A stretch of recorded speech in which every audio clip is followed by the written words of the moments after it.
입니다.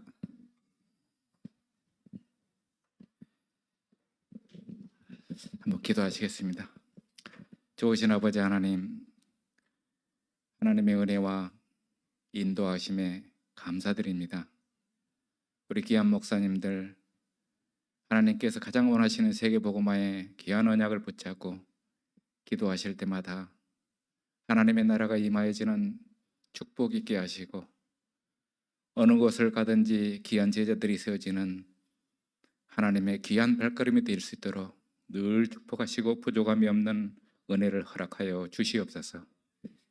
이 시간 나누는 말씀 가운데에서 하나님이 인도하신가, 하나님이 은혜 주신가, 하나님이 주신 귀한 미래를 발견하는 시간 될 수 있도록 주님이 축복하여 주시옵소서. 예수님의 이름으로 기도하옵나이다. 제가 특별한 여기 재정관리 지식을 가진 것도 아니고 또 전문가도 아니고 그렇습니다. 한 가지 해본 것이 있다면은 교회 재정을 상당히 오랫동안 관리해본 경험 하나 있습니다. 제가 예일교회에 지금은 안 하고 있는데 이 재정 담당을 한 30년 가까이를 했습니다. 하고 싶어서 한 게 아니라 한번 임명을 해놓고 바꿔주지를 않는 거예요. 그래서 계속 하게 됐습니다. 교회 이제 재정이 이제 왜 문제가 있고 또 이 재정 관리를 바로 해야 되냐면은 이 교회 이 사회에서도 마찬가지로 돈하고 관련이 되면 상당히 예민해집니다. 또는 돈하고 관련해서 여러 가지 신뢰 문제가 또 좌우가 되기 때문에 굉장히 중요한 것이고, 특별히 교회는 그 어느 것보다도 이 투명하고 또 누가 봐도 그런 오해의 소지가 없고 이렇게 해야 되는데, 교회가 너무나 그런 그 오해 문제랄지 갈등 문제랄지 이런 게 교회 재정하고 관련돼서 많이 나타난 것을 보았습니다. 내가 어떤 교회를 본 적이 있냐면요, 그 재정을 관리하는 이제 회계 맡은 그 장로님 보고 한 번은 이제 다른 훈련하다가 같이 잠을 같이 자게 됐어요. 이제 하는 이야기 무슨 이야기냐면, 장로님은 회계 보고하면은 돈이 잘 맞습니까? 그래요. 아니 회계 보고하는데 당연히 맞아야죠. 그랬더니 우리 교회는 맞아본 역사가 없습니다. 아, 예. 근데 그분이 어떤 분이냐면은 회계사예요. 회계사인데 회계사가 회계를 하고 있는데 돈이 안 맞는 거예요. 그래서 그 회계 실적인 돈 관리를 누가 합니까 했더니 그 교회 사모님이 관리를 하신가 봐요. 사모님이 하시다 보니까 아무래도 이런 이제 돈이 지출된 거 있으면 기록을 잘 해놓으시는데 빠뜨려 버릴 거 아니에요. 잊어버리고 나면 그걸 맞출 길이 없잖아요. 그러니까 늘 틀리는 거예요. 제가 이 에일교회, 그러니까 옛날 강주 대교회를 가가지고 얼마 안 됐는데 한 2년 있다가 회계를 맡아보라고 해서 이제 회계를 하는데, 그때 늘 회계 보고할 때마다 싸우는 거예요. 이게 왜 싸우냐면은 돈이 안 맞는, 여기도 마찬가지고 돈이 맞아버리면 싸울 이유가 없잖아요. 근데 그걸 조금 틀린 걸 또 참고 넘어가주면 괜찮은데, 어떤 집사님 한 분이 계속 틀리면 그거 가지고 이제 이야기하는 거예요. 왜 틀리냐? 이 돈이 안 맞으니까 그럼 통장 가져와 봐라. 통장하고 맞을 리가 없잖아요. 장부가 안 맞는데. 그게 제대로 좀 일을 해서 그게 딱 맞아 떨어져 버리면은 말이 없을 거 아닌데, 그게 안 맞춰지니까 계속 재직이 할 때마다 그 일이 벌어져요. 근데 그러다가 이제 제가 이제 회계를 맡게 돼가지고 하면서, 이거 장부 보고하는 것부터 다 바꿔야 되겠다. 그래서 이제 서식부터 다 바꾼 거예요. 이제 세입, 세출, 그다음에 지출 내용 전부 해서. 근데 그때는 컴퓨터를 활용할 때도 아니고, 근데 하다 보면은 이제 장부를 딱 맞춰 놓잖아요. 그래서 이제 월 보고서를 맞춰서 딱 해놓으면 맞아요. 그때는. 그래고 이놈을 이제 정설해서 옮기고 나면은 안 맞는 거예요. 그러니까 이제 늦게까지 일을 하다 보니까 좀 피곤할 거 아니에요. 그리고 옮겨 적다가 숫자가 틀린 거예요. 이제 또 그거 찾느라고 새벽 3시, 4시까지 늘 이걸 반복하다가 어느 날 컴퓨터에 이제 전산화 작업이 일반화되면서 안 되겠다, 전산화를 빨리 하자 해서 교회 전산화를 아마 우리 교회가 상당히 빨리 했습니다. 컴퓨터로 하니까 이제 틀릴 일이 없잖아요. 그런 뒤로는 하여튼 제가 회계를 맡은 뒤로는 회계 보고다가 싸워본 적은 한 번도 없습니다. 그래서 이제 이게 이제 무슨 이야기를 하려고 그러냐면은 그만큼 회계 관리가 투명하고 잘 관리가 되어야 된다는 얘기. 그래 그거 가지고 괜히 교회 안에서 말썽 생기고 갈등이 생기게 되면은 교회에 이만큼 더 득이 될 일은 없거든요. 그래서 이런 부분들을 조금 생각하시면서 교회 재정 관리를 어떻게 해야 될 것인가를 좀 같이 나눴으면 합니다. 일단 총회 헌법을 보게 되면은 당회 직무해 가지고 거기에 당회에서 각종 헌금 수집하는 일을 주관하며 재정을 감독한다 했습니다. 헌금을 수집하는 일을 주관하고 그다음에 재정을 감독한다. 그다음에 공동회 그 내용에 보게 되면 공동회는 총회 헌법 18장 제1조 5호에 보게 되면은 예상과 예상 및 결산을 결의한다 하게 되어 있습니다.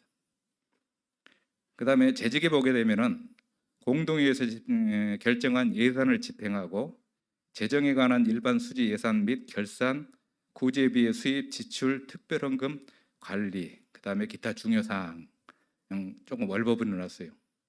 근데 이 내용이 왜 중요하냐면요. 당회 직무에서 당회는 헌금을 수집하는 일을 주관하고 재정을 감독한다고 되어 있는데 감독이라는 것하고 집행하는 거랑은 다릅니다. 이제 이게 조금 이 재직의 직무하고 당회의 직무가 약간 다른 면이 있어요. 당회는 감독기관입니다. 근데 수집하는 일을 주관한다 했거든요. 그럼 수집은 무엇이냐? 헌금을 수집하는 걸 주관하는데 헌금하는 것을 뭐 직접 일을 하는 게 아니고 헌금하는 것을 결정하는 기관이 당회인 것입니다. 그러니까 당회에서 이번에 무슨 헌금을 한다 그런 거 결정해서 이제 교회에 광고를 하게 되고 헌금을 하게 됩니다. 그러나 실질적으로 헌금을 수입하고 지출하는 기관은 재직회입니다. 이 부분이 불명확하면 안 돼요. 일단 이제 그 공동회 보게 되면은 예산 및 결산을 결의한다고 되어 있거든요. 이것은 예산하고 결산을 만들고 하는 것은 재직회에서 하게 되어 있습니다. 근데 이걸 갖다가 만들어진 것을 승인하는 기관은 공동회입니다. 그러니까 공동회 없이 공동회 승인 없이 예산을 편성하고 결산한 것은 전부 무효예요. 이 부분을 조금 이해를 잘 하셔야 돼요. 그 다음에 재정에서는 그러면은 예산하고 결산을 하고 또 예산을 집행한다고 그랬잖아요. 공동회에서 결정한 예산을. 공동회에서 정해준 것을 실제적으로 집행하는 기관은 재직회입니다. 그래서 재직에서 실제적으로 돈을 지출도 하고 수입도 하고 하는 것입니다. 예에서 그런 어떻게 하느냐? 재직에서 그러면 재직에서 막 회의하고 결정해서 지출한 게 아니고 공동회에서 승인된 예산을 집행하는 거예요. 그럼 공동회에서 승인 안 해준 예산을 집행한 거 뭐가 돼요? 재직의 월권이 되는 것입니다. 나중에 좀 자세히 설명을 드리겠지만은, 근데 이런 관계들이 명확하게 정해지지 않으면은 잘못하면은 이것 때문에 나중에 여러 가지 구설수에 휘말릴 수가 있고, 교회가 어떤 문제가 생겼을 경우에는 이 문제 때문에 굉장히 교육에 어려움에 처할 수가 있습니다. 서울 분당의 어떤 모 교회가 어떤 경우가 있었냐면 교회 안에서 이 재정 문제 때문에 싸움이 붙은 거예요. 근데 이게 명확하지 않으니까 이것을 맞냐 틀리냐 이거 가지고 법정 싸움이 붙었어요. 이제 교회 안에서 적은 교회 같으면 싸울 일도 없겠죠. 근데 워낙 규모가 크다 보니까 교회 안에서 분파가 돼가지고 교회 안에서 법정 싸움이 벌어진 거예요. 법정 싸움 본다는 것은 교회 안에 법으로 움직이는 게 아니라 사회법에 법원으로 간 거예요. 이 문제를 가지고. 근데 법원에 가게 되면요, 어떤 문제가 있냐면은 법원에서 교회에 대한 여러 가지 일들이 세세하게 정해져 있지 않습니다. 그러게 되면 법원은 무엇을 제일 먼저 가져오라면요, 교회 정관을 가져오세요 그래요. 사회법에 가지고 한 게 아니고 교회 정관을 먼저 가져오라고 한다고요. 그럼 교회 정관을 보고 정관을 가지고 제1차 법리적인 검토를 하는 거예요. 근데 이걸 모르고 무조건 사회법으로 가는데, 근데 이 정관이 확실하게 정리가 안 돼 있으면은 이제 그걸 가지고 사회법에다 적용을 시키려고 그래요. 사회법을 가지고. 그러다 보면 교회 법하고 사회법하고 실질적으로 다른 내용들이 굉장히 많거든요. 왜냐하면 사회법에서 이해를 못하는 거지, 교회를. 이런 문제가 부딪히게 되면 이제 어떤 교회 내부적으로 실적으로는 굉장히 억울할 수도 있고, 그러나 교회 정관에 그런 내용들이 명확하게 규정되어 있지 않으면은 사회법에 적용을 받을 수밖에 없습니다. 판사가 판결을 내리는 대로 따라갈 수밖에 없는 거예요. 이런 문제들이 있기 때문에 지금 교회들을 보면은 정관을 굉장히 별로 중요하게 생각지 않고 또 쳐다보지 않는 교회들이 있을 거고, 아마 정관이 없는 교회들도 있을 거예요. 근데 교회 정관은 왜 필요하냐면요, 교회는 비영리 법인입니다. 그렇기 때문에 교회는 비영리 법인이기 때문에 어떠한 이 사업자 등록증을 갖고 있는 것도 아니고 비영리 법인이거든요. 그렇기 때문에 사회법에 적용받을 수도 없어요. 그렇다면 어느 법인이 아까 이야기했던 정관에 의해서 좀 움직여지거든요. 이 사회법에 그 명시된 우리가 법인들이 있잖아요. 법인들 보면은 어떤 법인들이 있습니까? 사단법인도 있고 재단법인도 있고 일반적인 우리가 이윤을 주는 사업법인들도 있고, 교회는 비영리 법인이라고 되어 있거든요. 비영리 법인인데 일반 사회법에 나와 있는 사단법인이나 재단법인이나 이런 사업법인들은 인격체로 인정을 합니다. 그래서 우리 사람의 주민등록번호가 있듯이 법인의 등록번호가 있어요. 그래서 그 번호를 치게 되면 그 번호 가지고 실적은 그 번호에 세금도 나오게 되고, 그래서 법인세를 내는 것입니다. 그런데 교회는 그게 없어요.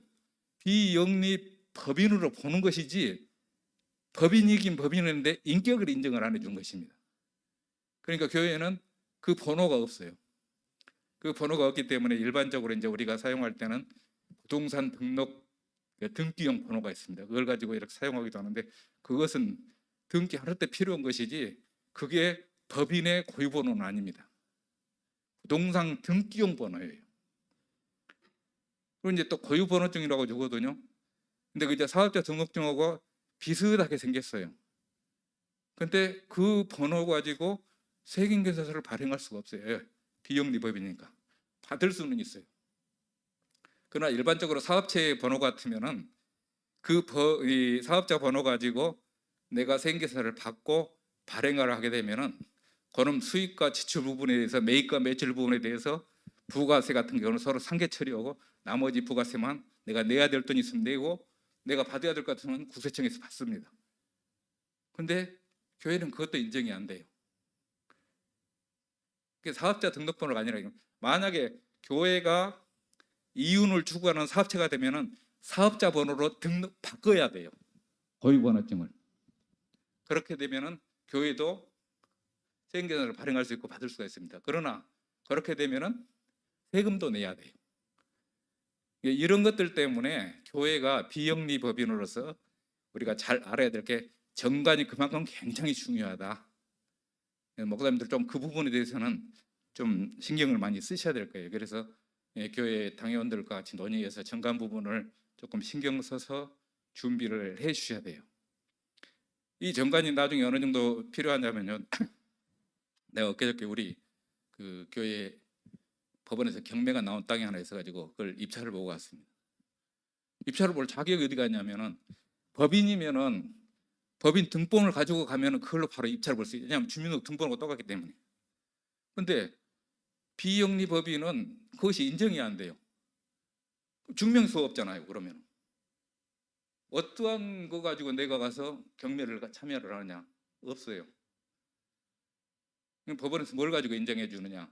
정관하고 회의로 하고 이것이 들어가야 돼요. 이게 사회에서 말하는 등본의 역할을 하는 것입니다. 그러니까 그만큼 정관이 중요해요. 그래서 정관의 좀 중요성을 아시라고 미리 말씀을 드린 거예요. 그런 것들을 놓쳐버리고 멍하니 그냥 목회만 하시다가 나중에 어떤 일 터져가지고 뭐 어떻게 되면 정관도 없네 뭣도 없네 하고 그러면은 그때 가서는 이제 상당히 힘들어지는 거죠.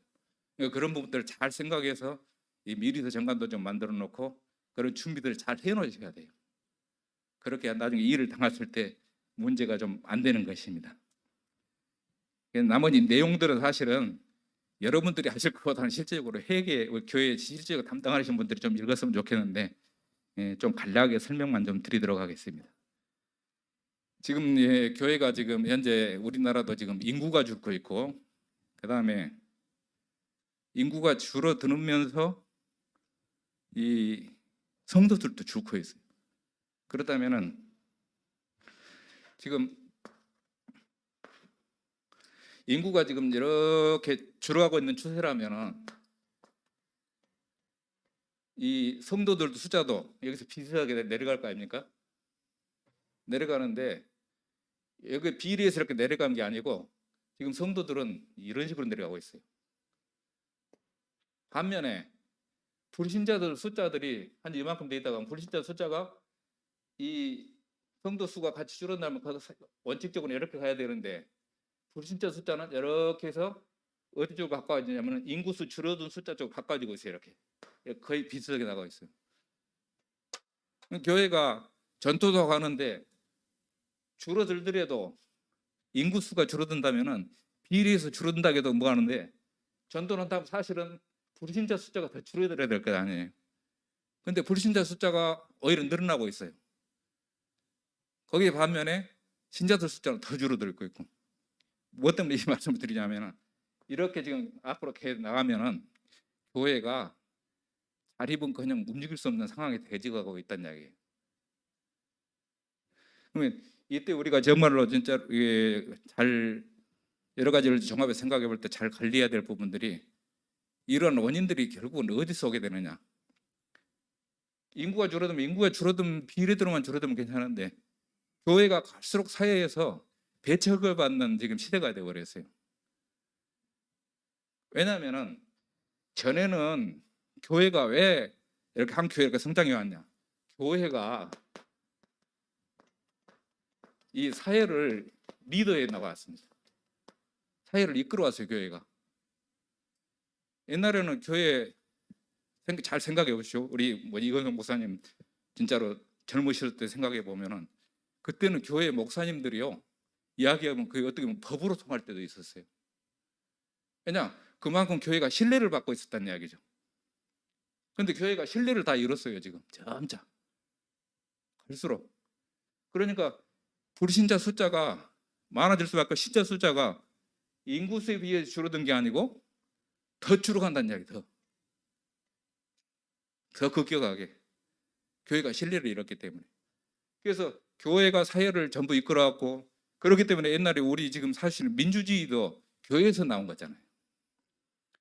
지금 사회 그 로마나 이런 법들이 나왔던 게 최초에 많이 나온 원로 정치 뭐 이런 나오는데 전부 다 사실은 그게 교회에서 나온 것이거든요. 교회가 세상을 이끌어간 시대가 있었는데 지금은 세상이 교회를 끌고 가고 있는 상황이 지금 되져가고 있다는 이야기예요. 이렇게 되면은 교회가 세상법에 적용을 받아서 세상 법 아래 들어가는 시대가 온다는 이야기예요. 점차 그렇게 돼가고 있어요. 그러면은 결국은 교회의 재정이 지금 현재는 공개가 안 되잖아요. 근데 그게 2년 전에 3년 전에 실시했던 종교인 과세 문제 때문에 뭐가 나타났습니까? 지금 세무서에서 사례비와 목회비는 분리해서 재정을 하고 그것은 세무서에 요구하면은 개방할 수 있게끔 돼 있어요. 법이 그렇게 개정된 겁니다. 그러면은 그만큼 사회에 이미 법에 적용을 받기 시작한 거예요. 시간이 더 가면 어떻게 되겠어요?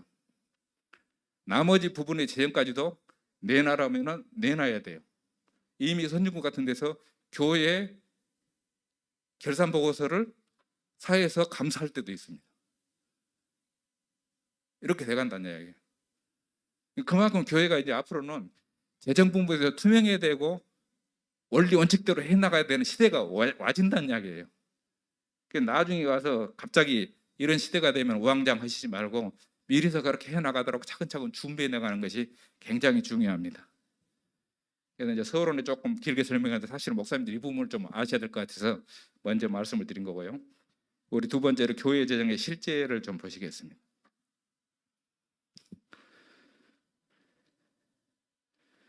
그래서 이 교회의 기본 원칙 거기 보게 되면 교회에게는 교회의 설립 목적과 사업부 범위에 부합되도록 건전하게 운영돼야 되고 투명하고 합리적으로 처리해야 된다. 그래서 이 교회에서 하는 것들이 사회에서 그 사회보다 깨끗하게 진행이 되어야 돼요. 그래야 교회에서 한 것은 무조건 사회가 믿는 시대가 되어야 되는데 교회를 믿지를 못하는 것입니다. 그런 부분들이 나중에 이제 재정 쪽에 조금 뒤쪽에서 내용들이 나오게 되는데 그때 가서 말씀드리라고. 두 번째로 보게 되면 예산이 있습니다. 그래서 이 예산은 이제 여러 가지 헌금들 이것을 이제 수입으로 잡고 그다음에 모든 지출은 이제 세출로 잡는다는데 이런 부분들은 여러분들 머릿속에 기억 안 해도 별 상관 없을 것 같습니다. 두 번째가 아래 보게 되면 예산의 편성과 결정.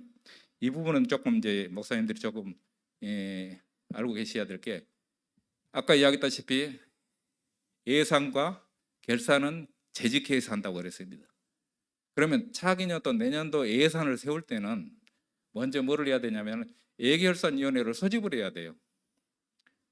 근데 이것 없이 그냥 대충 그냥 이렇게 뭉뚱그려서 가는데 그렇게 하시지 말고 차기 년도가 되게 되면 이제 한 2달 전이나 되면은 예결산위원회를 소집을 해서 목사님의 목회 방침이 있을 거 아니에요. 또 내년도에는 우리 교회에서 어떤 방향으로 목회를 해 나갈 것이다. 그런 방침들을 예산결산위원회에다가 이야기를 해줘야 되는 거예요.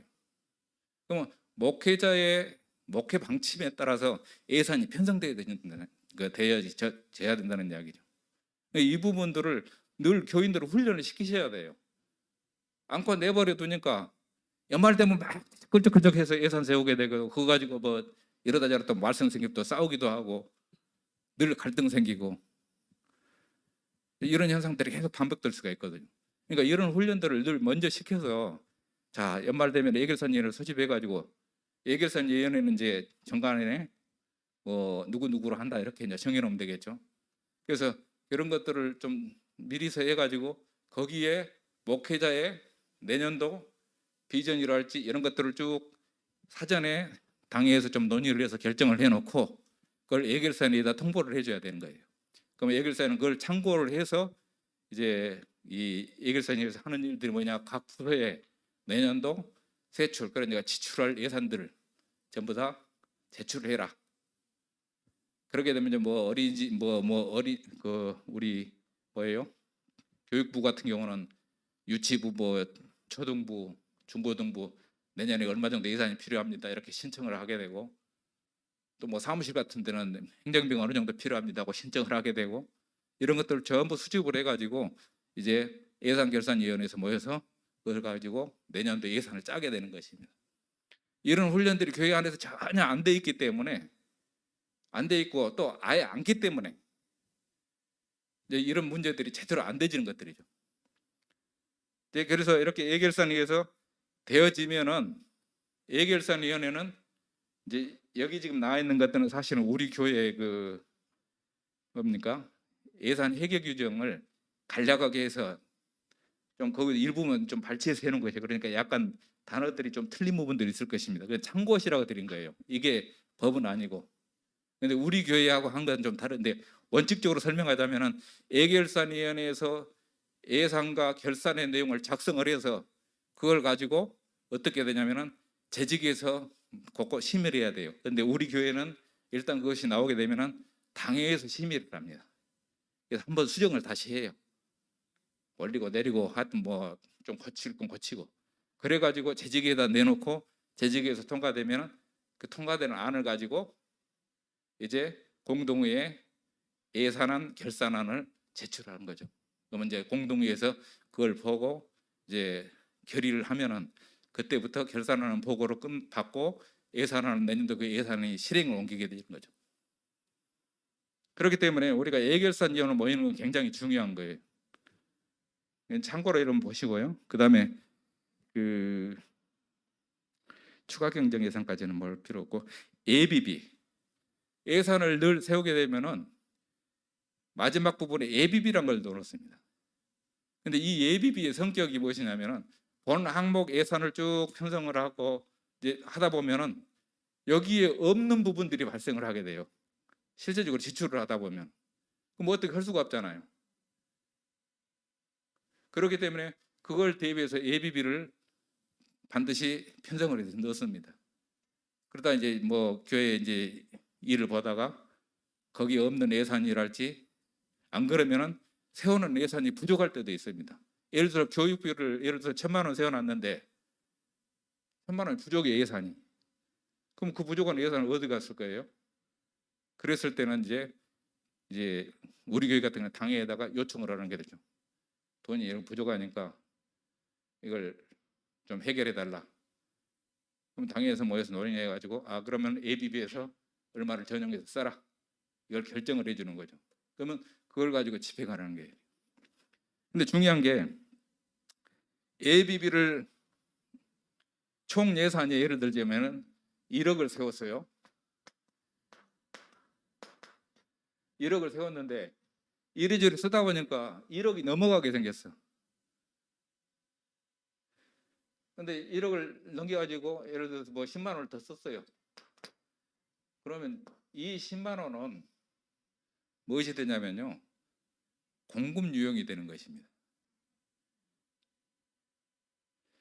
지금 교회 안에서 그냥 대충 넘어가 버리니까 문제가 안 되는데, 아까 이야기했지만 사회법에 적용되면은 공급 유형이 돼요. 왜? 승인되지 예산을 사용한 것입니다, 이것은. 그런데 1억 중에서 이제 예비비가 있어가지고 예비비 내에서 전용해 쓰는 것은 상관이 없어요. 하여튼 예비비를 통해서 어찌됐든 간에 총액, 공동에서 결정된 총액에 대한 지출 예산 금액은 쓸 수가 없는 것입니다. 그 이상은 그 범위 내에서 써야죠. 그러니까 아까도 이제 그 정관 같은 걸 살해 놓으셔야 된다는 게, 예를 들자면 교육비가 1,000만 원을 잡아놨어요. 전도비가 뭐 3천만 원을 잡아놨어요. 그런데 전도를 좀 열심히 하다 보니까 이 전도비가 부족해요. 교육비는 거진가 한 300만 원밖에 안 썼어요. 한 700만 원 정도 예산이 남았고 여기는 부족하고. 근데 앞으로도 보니까 여기 교육비는 더 이상 많은 지출이 없을 것 같아요. 그러면은 이 항목 간 전용이라는 방법이 있어요. 그래서 여기에 남은 예산을 일일이 전용을 하는 것입니다. 이런 것들에 대한 사용 방법을 정관에다 규정을 해 놓으셔야 돼요. 않고 여러분 임의대로 전용해 쓰게 되면은 이것도 공급 유형이 되는 거예요. 법이란 게 그렇게 되어 있습니다, 이게. 그러니까 이것을 정해놓고 당회를 열어서 이번에 이렇게 하니까 이 예산을 남는 부분은 항목 전용을 해서 결정한다. 딱 회의록 붙여놓고 쓰면 아무 상관이 없어요. 그래서 이런 부분들을 조금 쓰시면서 아셔야 돼요. 그냥 갖다 요쪽 남으니까 이놈 쓰지 이렇게 되는 게 아니고, 아까도 이야기했지만 공동회의에서 항목을 정해가지고 예산을 세우는 건 그에 따라야 되는 거예요. 그 범위 내에서 쓰라고 재직에다가 집행권을 주는 것입니다. 근데 재직위가 임의대로 공동회의에서 결의된 것을 무시하고 쓰면은 재직회가 예산 전용 내지는 횡령이 되는 거예요. 그러니까 그 부분들을 잘 아시고 예산을 편성을 하시고 좀 제대로 하셔야 돼요. 지금까지 어떻게 해왔을지라도 여러분들 좀 감안해서 이제 내년부터라도 조금 그런 훈련들도 하고 그런 방향으로 세워나가야 되는 것입니다. 그 다음에 결산을 보고할 때도 예비비를 사용한다면 항목이 없잖아요. 다른 부분들은 뭐 전도비, 교육비 해가지고 교육비 안에는 뭐가 있어요? 유년부도 있고 초등부도 있고 다 분야가 예산이 분리되어 있을 거 아닙니까? 예를 들어서 2천만 원 가지고 초등부에서는 뭐 100만 원 쓰고 중등부에서 100만 원 쓰고 대학부에서 얼마 쓰고 딱 나눠져 있을 거 아니에요? 그러면은 그런 부분들을 전부 정해진 대로 지출을 하고 또 그 정해진 범위 내에서 움직이도록 만들어 놓고, 그렇게 해서 이 모든 것이 이 공동회에서 정해진 그 범위 내대로 써야 되는 거고, 아까도 이야기했지만 만약에 부족하면 항목관 전용을 하고, 이제 거기서도 부족하게 되면은 이게 가능하면 그렇게 쓰면 좋은데, 제일 좋은 것은 교육비니까 같은 교육부 내에서는 전용어가 수월하잖아요. 왜냐, 같은 분야이기 때문에. 그래서 이 분야끼리 이제 더 큰 분야로 가면은 전도비와 교육비는 한 단계 올라가는 거죠. 그래서 예산을 세우게 되면은 반드시 관과 항과 목, 그다음에 세목, 이런 분야로 해야 되는 거예요. 근데 일반 우리 사업 회계 같은 경우는 주된 것이 관이 어떻게 되냐면 일반 회계, 특별 회계, 안 그러면은 뭐랄까 이 사업 수익, 사업 외수익, 이렇게 해서 이 관을 되게 놨습니다. 그런데 교회에서는 그렇게 할 의미가 없어요. 그래서 교회에서는 크게 관에다가 예를 들어서 뭐 교육비, 그 다음에 전도비, 그 다음에 또 뭐가 있습니까? 교회 우리 교회 같은 경우는 행정비, 행정비 안에다 뭐 시설 관리비도 넣고 뭐 또 넣고 또 이 관에 들어요. 그럼 교육비에서는 또 나눠지게 되죠. 여기서 뭐 초등부, 중등부, 뭐 대학부 이렇게 하고, 여기에서 초등부에서는 이제 또 뭐뭐 쓸 것인가, 이렇게 해서 이걸 나눠줘야 되는 거예요. 그래서 여기에서 항목과 전용은 이렇게 하면 되고, 관 전용은 이렇게 하면 되고, 여기에 끝에 가면 예비비도 여기에 들어가게 되죠. 그래서 여기에서 부족한 것은 예비비에서 이렇게 전용을 하게 되고, 이런 방법들을 할 수 있게끔 예산 자체를 편성을 하셔야 돼요. 그 다음에 여기에 이제 다른 분야들은 이미 항목이 정해져 있잖아요. 그 안에서 그대로 보고를 하면 되는데, 예비비는 이게 없잖아요, 항목간 내용이. 그래서 예비비 사용 내용은 나중에 공동회 때 결산 보고 시에 반드시 따로 해서 사용 내역 보고를 따로 해야 돼요. 예비비를 5천만 원인데 4천만 원을 썼다. 그러면 4천만 원 사용 내역을 첨부를 해서 공동회에 보고를 해야 되는 것입니다. 그런데 이것을 생략해버리고 그냥 예비비 5천만 원인데 4천만 원 썼습니다, 이러면 안 되신다는 이야기예요. 공동회에는 반드시 그것을 보고를 하게끔 되어 있습니다.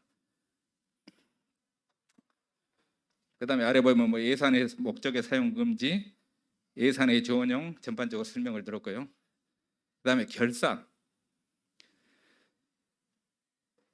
결산은 일단 전반적인 이제 뭐 일반 재정은 이렇게 하시면 되고, 결산 보고에 포함되는 게 여러분들 39페이지 3 결산 두 번째 보게 되면 회계년도 결산안에 첨부해야 할 서류 해가지고 세입 세출 결산서, 이것은 지금 우리 재정 지금 방금 했던 그 내용들입니다. 그 다음에 추가 경정 예산의 편성 내역, 예를 들자면은 그 예산도 부족해가지고 아까도 이야기했지만 총 1억 예산인데 1억을 추가를 어쩔 수 없이 해야 돼요. 초과를 해야 될 경우가 생겨요. 그러면은 예를 들어서 이 총액 공동에서 승인받은 것은 1억인데 1억 1천만 원이 쓸 수밖에 없는 상황이 돼요. 그러면 이 1천만 원에 대한 내역을 그 내용을 적어서 추가 경정 예산을 편성을 해가지고 공동회를 열어야 됩니다. 이 돈을 쓰려면. 당초에 공동회에서 설정한 총액 예산을 초과할 경우에는 별도 세부 내역을 정해서 공동회를 다시 열어가지고 추가 경정 예산을 편성을 해야 되는 거예요. 이것보다 추가 경정 예산이 원 예산을 초과한 것들이죠. 이거든. 세목 전체 총액 범위 내에서 쓰는 것은 전용을 해서 쓰면 되지만은 이것은 아니잖아요. 그 범위를 벗어났잖아요. 그래서 이런 경우는 반드시 공동회의를 열어야 되는 것입니다. 그냥 재직에서 회의해갖고 결정할 사항이 아니에요. 그래서 전체적인 예산을 이렇게 추가로 해가 편성하게 되고, 그것을 만약에 추가 경정 예산을 했으면 그놈까지 포함을 해서 결산 보고에 해야 된다는 이야기죠.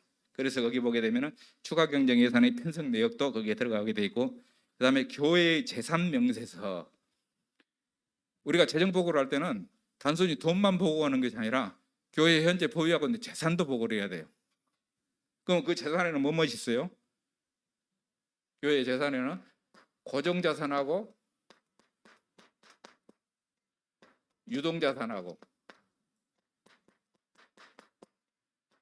고정자산은 움직일 수 없는 자산입니다. 그래서 교회 건물이랄지, 그 다음에 교회에 심어준 나무, 움직일 수 없잖아요. 그것도 고정자산에 들어가요. 유동자산은 전부 움직일 수 있는 거예요. 유동자산 안에 들어가 있는 게 현금, 뭐 적금, 그 다음에 부채, 빚도 자산이에요.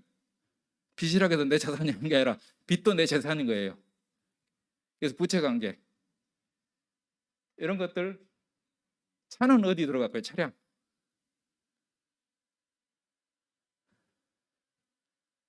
차량이 고정자산입니까? 유동자산입니까? 움직일 수 있는 건 유동자산이겠어요.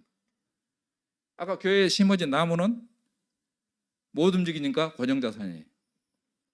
나무에 열린 열매는 어떨까요? 감나무를 심었는데 감이 열렸어요. 이 감은 고정자산입니까? 유동자산입니까? 고정자산이에요. 감이 익어서 땄어요. 따면 그 감은 유동자산이에요.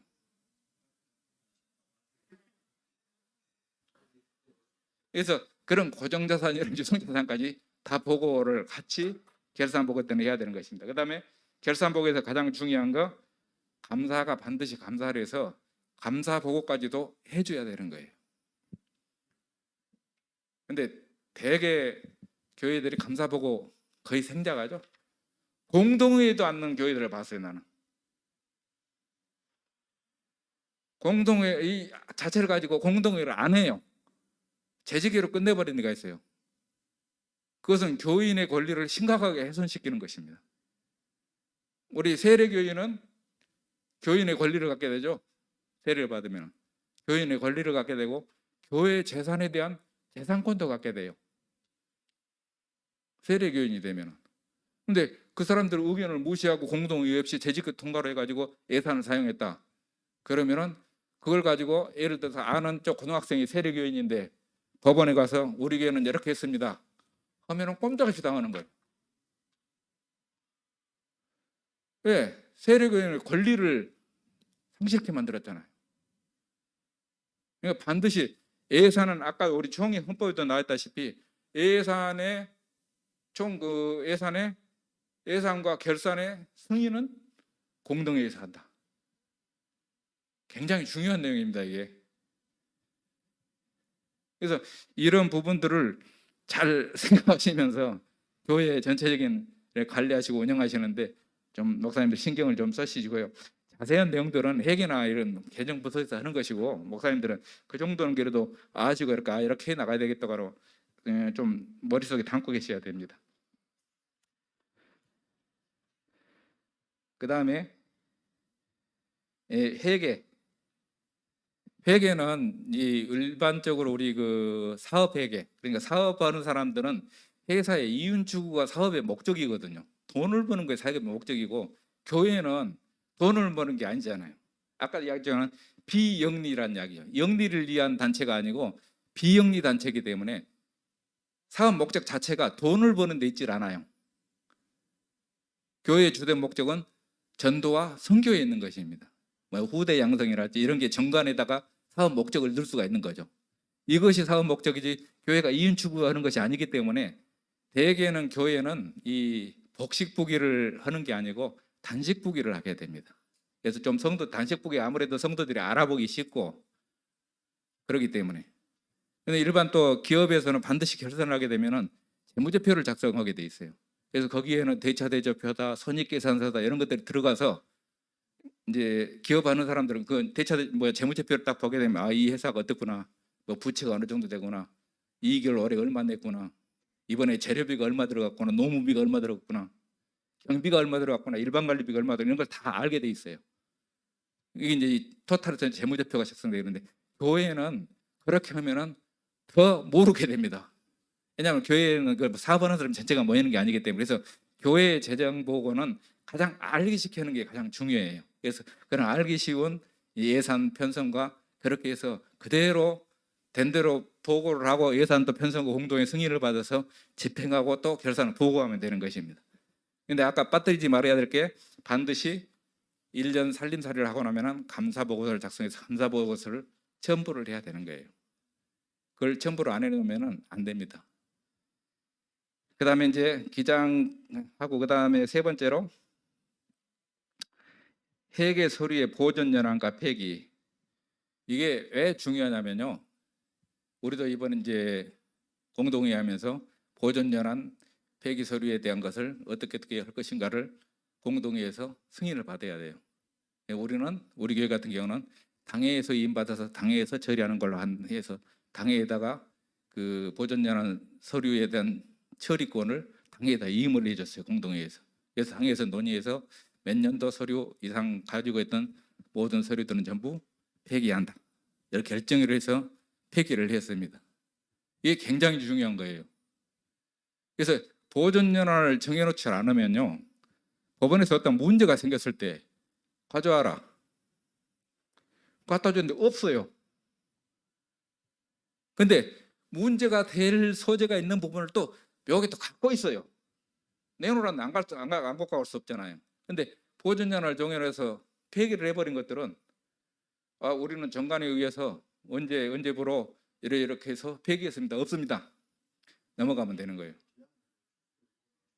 근데 그렇죠. 이제 교회에서 정하면 되는 거예요. 근데 그것을 너무 사회 통념상 어긋나는 기간으로 만들 수는 없는 거죠. 그래서 사회 통념상 그 보존 기간은 보통 5년으로 합니다. 그래서 우리 교회도 그것을 5년으로 정해놨는데, 그렇지만은 5년도 예를 들자면 이 서류는 우리가 더 보관할 필요가 있다면은 당회에서 결의를 해가지고 더 보관하면 되는 거예요. 근데 보존연한 지난 것을 굳이 또 갖고 있을 필요도 없죠. 근데 어떤 것들은 중요한 서류들이 있어요. 그런 것들은 당에서 결의를 해가지고 따로 보관을 또 연장을 해가지고 언제까지 더 연장한다 해서 보관을 해놓으면 되는 것입니다.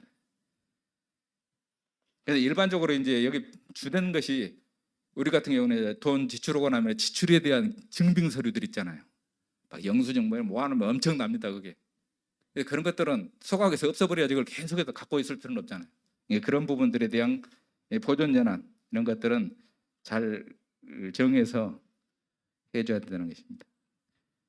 그 다음에 이제 회계 부분들 수입, 헌금의 구분과 관리 이런 것들은 읽어보시면 아마 되고요. 지출 한번 보시겠습니다. 헌금의 관리는 좀 읽어보시고 지출 시간이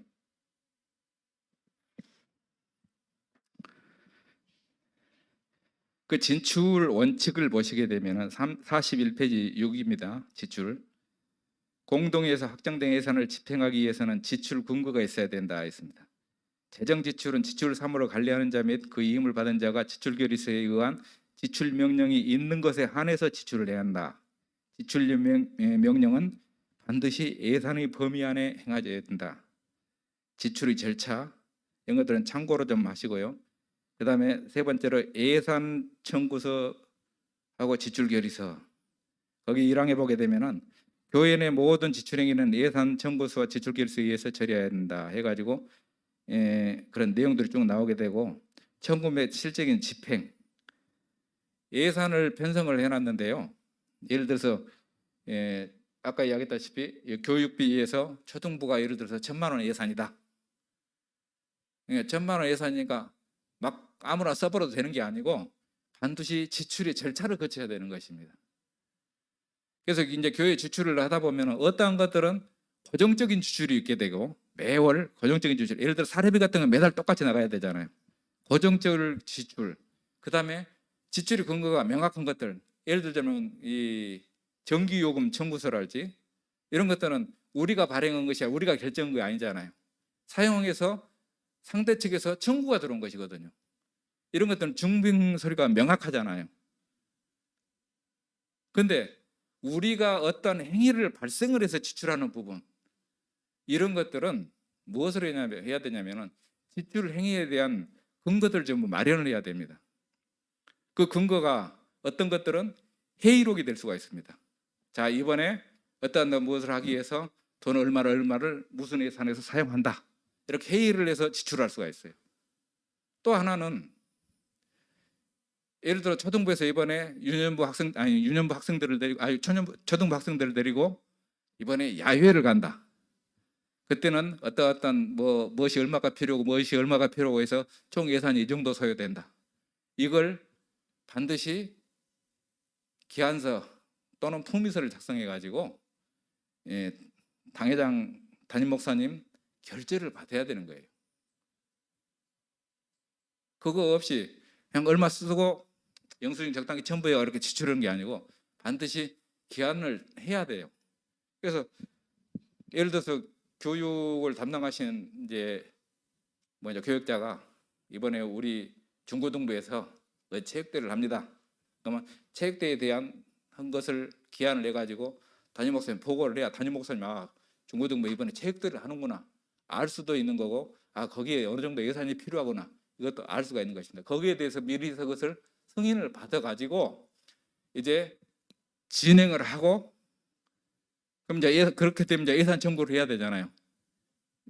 근데 예산 청구할 때 이제 담임 목사님이 결재를 한 그 품위서 내지는 기한 문서를 첨부를 해갖고 청구를 하는 것입니다. 그래서 결산을 하고 이제 집행을 하게 되는 것이죠. 이런 것이 하나가 있고, 아까 이야기했던 전기료 같은 것은 늘 청구들은 매달 내야 되잖아요. 그 다음에 사례비 같은 거 이런 것은 매월 이미 공동에서 결정된 대로 해서 지출해야 되기 때문에 그것은 1년에 한 번 맨 초년도에 그것을 예를 들자면은 사례비는 이렇게 되고 누가 얼마 해서 매월 이렇게 지출합니다 하고 한 번 결제 받아놓고 그 뒤로는 결제 받을 필요가 없어요. 매달 집행만 하면 됩니다. 그러나 최초 한 번은 반드시 결제를 해당 부서에서 재직에서 관련된 부서에서 그것을 결제를 받아야 되는 거예요. 그게 이제 원래 회계 원칙입니다. 그다음 전기료 같은 것도 마찬가지예요. 이런 거 이달에 얼마 나는데 이것은 앞으로 총 예산이 우리가 이쪽 부분에서 연간 예산이 얼마인데 이 예산에서 매월 이걸 지출하겠습니다 하고 한 번 결제를 받으려면 그 이후에는 결제를 받을 필요가 없죠.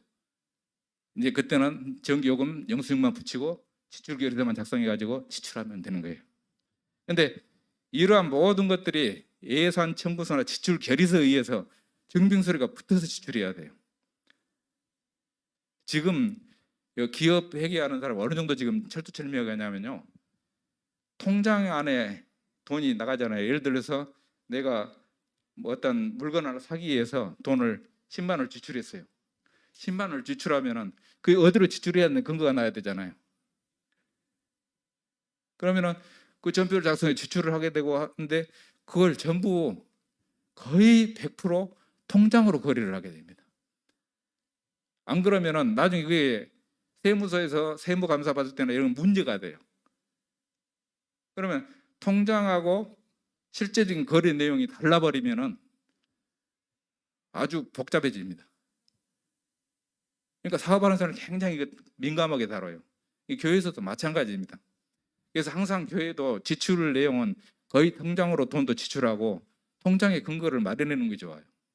그래서 항상 지출이 예를 들어 10만 원 지출했는데 통장에서는 15만 원 빠져나가면 안 되잖아요. 이런 것들이 전부 다 연결돼서 돌아가야 되는 것입니다. 그래서 장부에 돈이 잔액이 1,000원이면은 통장에도 잔액이 1,000원이 돼야 되는 거예요. 이걸 안 맞추고 넘어가면 안 되는 거예요. 그래서 막 회사에서는 어떤 경우에는 그렇지 못할 경우가 생기거든요. 그렇게만 할 수가 없어요. 그런 경우에는 마찬가지로 어떤 근거가 있게 되면은 거기에 대한 증빙을 전부 맞춰서 이런 것 때문에 이것을 이렇게 지출했다는 내용을 해놔야 되는 것입니다. 그래서 이게 잘못되지면은 아까도 이야기했지만 공금의 유용과 횡령은 나도 모르는 사이에 해버리는 거예요. 횡령은 무엇이냐면요, 내가 어떠한 공금을 내 것을 만들기 위해서 가난하지 않을 목적으로 내가 취득하는 걸 횡령이라고 그래요. 유용은 허락되지 않는 부분의 지출을 내가 임의대로 다른 목적으로 지출한 게 유형이라고 해요. 근데 사회법에서 적용받는 것은 유형이나 횡령이나 거의 비슷하게 처벌을 받습니다. 그러니까 잘 모르면요, 나도 모르게 공급 횡령자가 돼버린다니까요. 이걸 제일 많이 활용하는 단체가 뭐예요? 그 이런 단체 있잖아요. 신천지. 신천지가 기존 교회들을 해나가는 그 전략들을 이렇게 보게 되면은 여자를 활용해가지고 담임 목사님을 이 성관계를 통해서 무너지게 만들어서 교회를 자탈하는 방법. 또 하나는 그 교회에 신천지 신도를 넣어요. 집어넣어요. 의도적으로 집어넣는. 굉장히 헌신, 봉사, 철두철미하게 잘합니다. 담임 목사에 완전 신임을 받도록 만들어요. 그걸 어디로 침투시키냐? 재정부로 침투를 시킵니다. 그래서 담임 목사님이 원하는 대로 막 해줘요. 이래 해주고 저래 해주고. 담임 목사님 그것도 모르고 써요. 나중에 이 사람이 그걸 다 갖고 있잖아요. 자료를 가지고 사회법에 가서 이제 사회법에 가기 전에 교회 안에서 떠들겠죠. 우리 목사님이 이랬다. 그럼 교인들이 술렁술렁 할 거 아니에요. 교회가 이제 파탄이 나게 만드는 거죠. 이제 이게 누가 봐도 정상적으로 지출이 됐으면은 아무 문제가 없어요. 그 말한 사람이 미친놈이지. 근데 목사님은 전혀 몰라요. 또 그럴 의도를 하신 것도 아니고, 그럼에도 불구하고 뭐가 됐냐? 공금 횡령자가 돼버린 거예요, 목사님이. 근데 교회 안에서 해결이 안 되면 어떻게 돼요? 사회법으로 가잖아요. 사회법으로 가면은 법에 의해서 심판받으면은 징역 몇 년 이하, 공금 횡령도 금액이 크면 5년 이하, 뭐 몇만 원 이하의 벌금, 횡령 금액은 변상. 어마어마한 일이 벌어지는 거예요. 그래서 이러한 일들을 목사님 좀 참고를 하시고, 이래서는 안 되는구나, 이런 부분을 이렇게 고쳐야 되겠구나. 그래서 이런 부분들은 뭐 목사님들이 직접 뭐 이런 거에 관여는 않지만은 알고 계셔야 거기에 좀 대응을 할 수가 있게 되는 거죠. 그다음에 다른 것은 좀 넘어가시고요. 그 42페이지 보게 되면 보수가 있습니다. 보수. 사회에서 쓰는 용어인데 어차피 교회도 마찬가지죠. 보수에는 우리가 이 교회 안에서 흔히 말하는 사례비, 그 다음에 일반 직원들은 월급이죠. 월급 말 그대로. 그래서 이런 것들을 좀 잘 아시고, 이것은 뭐 정해진 대로 나중에 하면 되는 것이니까 특별한 내용은 없는데, 무슨 이야기를 하려고 그러냐면은 여기에 대한 퇴직금, 지금 쭉 보시게 되면 보수에 지급해 가지고 나중에 퇴직금이 나오게 돼요. 이 퇴직금 부분이 굉장히 좀 민감한 부분입니다. 자, 우리 그 부목사님들하고 담임 목사님하고 관계 때문에 그런 것인데요. 담임 목사님이 있다가 나중에 교회에서 정해진 대로 해서 퇴직하면 돼. 근데 부목사님들 내다가 갑자기 그만두세요, 이런 경우가 허다하거든요. 그러면은 어느 날 갑자기 있다가 어떻게 했냐는 이야기예요. 근데 원칙적으로 교회 지금 목사님들 보수를 사례비라고 한 이유가 있어요. 사례라는 것은 원래 말 그대로 사례라는 의미를 갖고 있기 때문에 여기에는 세금도 안 붙습니다, 원래는. 근데 지금은 그게 지금 이제 종교인 가세 문제 때문에 이제 세금을 내고 있는데, 세금도 안 붙고 사례라는 의미는 퇴직금도 원래 없어요. 원칙적으로 교회의 부목사님들의 무엇은 세법적으로 월급이 아니기 때문에, 근로소득이 아니기 때문에 퇴직금이 없는 거예요. 사례이기 때문에.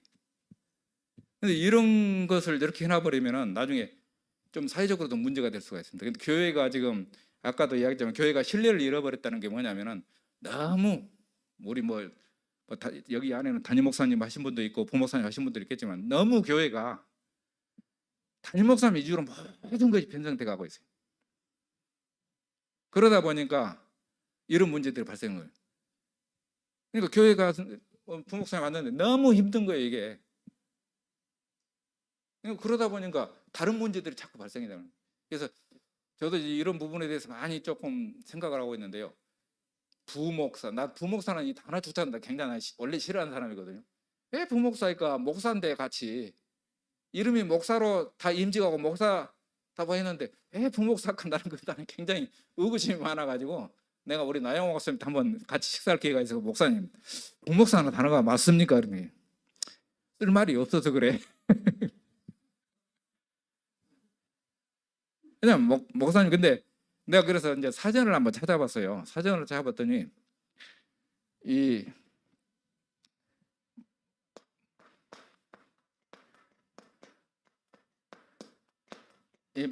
목사님은 이 목사 이렇게 되어 있습니다. 근데 부목사님은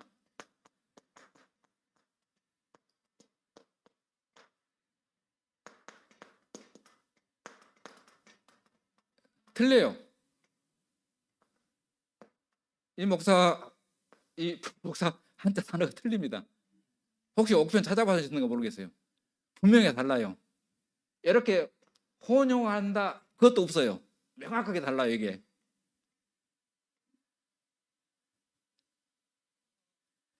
근데 이제 사전적 의미로는 담임 목사의 목회 방침에 따라서 담임 목사의 목회를 돕는 사역을 하는 사람 이렇게 돼 있어요.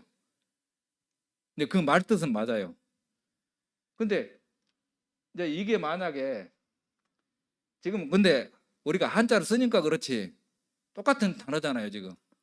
근데 이렇게 돼 있으면은 나 처음에 이제 이거 가지고 굉장히 그래서 목사 똑같은 예를 들면 사회적으로 말하면 자격증을 갖고 있는데 사회 뭐냐 자격으로 말하면 똑같은 자격을 갖고 있는데 저렇게 되면은 담임 목사가 아니면 부목사라고 부자가 붙어가지고 이게 안 맞을까 했는데 이것은 이제 뭐 너무 오랜 세월 동안 한국 교회에서 뭐 내려오는 고정돼 버리는 이런 일들이기 때문에 어떻게 해야 되는지는 모르겠어요. 그래서 내가 오죽했으면 내가 나영호 목사님한테 물어봤더니 쓸만한 단어가 없대요. 그래서 나는 많이 생각하다 그랬어요. 부목사를 빼고 앞에다 동역하는 동역목사라고 하면 어떨까 그런 생각도 해봤습니다. 근데 이런 분들 왜 내가 이야기를 하냐면은 한국 교회가요 조금은 이제 전체적으로 변화를 좀 가져야 됩니다. 교회가 재정적으로나 뭐든 이렇게 내부 구조상으로나 이런 것들이 사회에서 진짜로 인정받고 신뢰가 되어질 수 있는 교회로 거듭나져야 돼요. 그래서 교회가 다시 옛날처럼 사회를 이끌어가는 교회가 되어야 되는데 갈수록 교회가 사회에 이끌려가는 교회가 돼서는 안 된다는 이야기입니다. 이런 부분들에 대해서 목사님들이 조금 개혁이 되셔야 돼요 사실은. 네, 장로된 입장에서 말하자면 목사님들 사고가 좀 개혁이 되셔야지 이게 되지지 그게 안 되면은 계속 한국교회는 나락으로 빠져 들어가게 되어 있습니다. 그래서 빨리 좀 개혁을 해서 이 사회에서도 교회에서 무슨 일을 한다 하면은 누구나가 다 신뢰하고 전 국민들에게 따라주는 이런 것들이 되어야 되는데 그런 것들이 안 되지면은 갈수록 어려워집니다. 아까도 말했지만은 불신자 수조가 줄어드는데 생각 이상은 더 늘어나는데 생각 이상은 더 늘어나게 되고 신자는 갈수록 더 많이 줄어들게 되고 이런 현상이 되면 결국 교회 재정 관리고 뭐고 다 없는 시대가 돼버려요. 재정도 관리할 것이 있어야 관리를 하지 없는데 무슨 재정 관리를 합니까? 그래서 이런 부분들에 대한 전반적으로 조금 우리 목사님들 조금 생각을 좀 많이 해주시면 좋을 것 같고요. 그 다음에 43페이지 보면 목회비가 있습니다. 이 목회비가 지금 사실은 사회적으로 아주 비판받는 이 부분이기도 해요. 왜냐하면은 지금 목회비를 지금 이제 우리 지금 현재 과거에는 우리 교회도 그랬습니다만은 목회비하면 목사님 사례비하고 목사님 이제 활동하는데 필요한 목회비 일정액 정해가지고 그냥 매달 얼마씩 이렇게 들여버리는데 원래 의미의 목회비는 그런 식으로 쓰시면 안 됩니다. 그래서 목회비의 성격은 내가 거기다 적어놨는데요. 성격과 사용 목적 그다음에 이런 것들을 정해놨는데 차라리 교회가 앞으로 예산을 편성할 때 목회비를 차라리 빼버린 게 나아요. 사례비를 좀 더 드리고 없애버린 게 더 나을 수도 있어요. 왜냐하면 사례비와 목회비는 별도 장부를 만들어야 됩니다. 교회가 그렇게 안고 있으면 그 지금 고치셔야 돼요. 총 재정에서 사례비와 목회비는 한쪽으로 또 빼요. 그러니까 원장부에서는 사례비 이달에 나갈 걸 예를 들면 1,500만 원, 그 다음에 목회비 1,000만 원, 그래서 2,500만 원을 이쪽 통장으로 옮깁니다. 이쪽 장부로. 거기에서 누구 목사님 얼마, 목회비 얼마 이렇게 지출해야 돼요. 그래서 장부를 2개로 갖고 있어야 돼요. 지금 현재 법이 그렇습니다. 이걸 모르고 계신 분들이 너무 많아요. 그래서 교회가 지금 세무서에서 이번에 종교인 과세 문제 때문에 이런 게 있는데 장부를 가져오세요. 그걸 안 해놓으시면은 교회 통째로 장부를 갖고 가야 돼요. 그러면서 세무서 다 보게 되는 거죠. 그래서 이거 분리해서 갖고 가면은 그 부분만 갖고 가서 확인받으면 돼요. 근데 이 목회비를 뭐 하냐면은 과거의 습관 때문에, 간섭 때문에 목회비를 이제 해놓거든요. 근데 사실은 뭐 우리 강주 전남에서는 그런 교회가 없는데 서울 같은 데는 아주 큰 교회들 있잖아요. 목회비가요 보니까 13억 그런 교회를 봤어요. 목회비가 13억, 목사님 사례가 12억 1년에. 그러면 한 달에 사례비가 1억에다가 자기가 쓸 수 있는 목회비가 13억을 따로 갖고 있는 거예요. 이걸 임의대로 막 쓰는 거예요. 이게 그래가지고 이거 말썽이 돼가지고 도대체 교회 목사님들 돈이 얼마나 많기에, 얼마나 돈을 많이 받게. 그래서 사실은 그것 때문에 지금 종교인 과세가 시작된 거예요. 딴 게 아니라. 근데 막상 해놓고 보니까 종교인 과세 수입이 될 줄 알았더니 없는 거예요. 이게 받을 게. 오히려 그걸 근거로 해서 사회에서 지원해 줄 돈이 더 많이 들어간 거예요. 지금 상황이 이렇게 돼 있어요. 그래서 그러니까 차라리 목회비가 그렇게 많지 않으면요, 목회비를 아예 없애버리세요. 사례비만 나간 걸로. 그리고 나머지는 교회 재정에다 편성하면 되잖아요. 필요한 것은. 그럼 우리는 목회비 없다. 우리 사례비만 나가고 사례비만 딱 돼서 필요하면 세무서 보고해 주면 되는 거고. 그리고 나머지 부분을 각 교회 항목에다가 여기저기 더 넣어서 쓰면 되는 거예요. 굳이 목회 활동비 만들지 마시고.